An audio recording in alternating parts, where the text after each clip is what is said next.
ரீசெண்டா சிலிண்டர் தான் ப்ராப்ளம்னு பார்த்தா, இந்த பெட்ரோலும் ப்ராப்ளமா இருக்கு.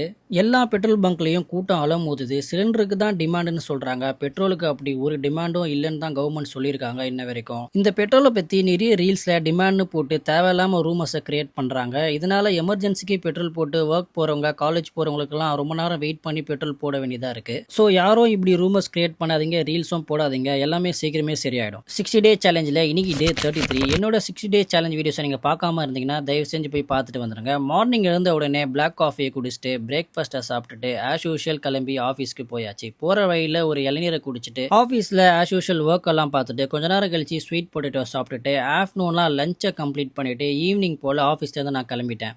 ஆஃபீஸ்லேருந்து கிளம்பி ஜிம்முக்கு வந்துட்டு இன்னைக்கு நம்மளுக்கு full body workout, so warm அப்லாம் பண்ணிட்டு ஸ்டார்ட் பண்ணலான்னு பார்த்தா பின்னாடி ஒரே டமால் டிமில் செம்ம சவுண்டுங்க. யாருன்னு பார்த்தா அவரு பாக்ஸரு.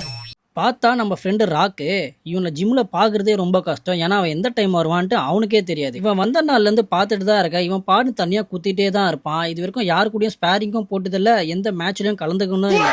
இதே மாதிரி உங்க ஃப்ரெண்டும் யாருன்னா இருப்பான் பாக்ஸர் சொல்லி ஊரை ஏமாத்திட்டு அவனை கீழே கமெண்ட்ஸ்ல சொல்லுங்க. தென் ஒர்க் அவுட்ல செஸ்ட்ல இன்க்ளைன்ல ஒரு 3 செட்ஸ், ஃபிளைஸ்ல ஒரு 3 செட்ஸ், கேபிள் கிராஸ் ஓவர்ல ஒரு 3 செட்ஸ், ஷோல்டருக்கு பார்பல் ப்ரெஸ்ல ஒரு 3 செட், லேட்டர் ரைஸ்ல ஒரு 3 செட்ஸ், ட்ரைசெப்ஸ்க்கு ஓவர் ஹெட் எக்ஸ்டென்ஷன்ல ஒரு 3 செட், புஷ் டவுன்ல ஒரு 3 செட்ஸ், கிக் பேக்ல ஒரு 3 செட்ஸ்.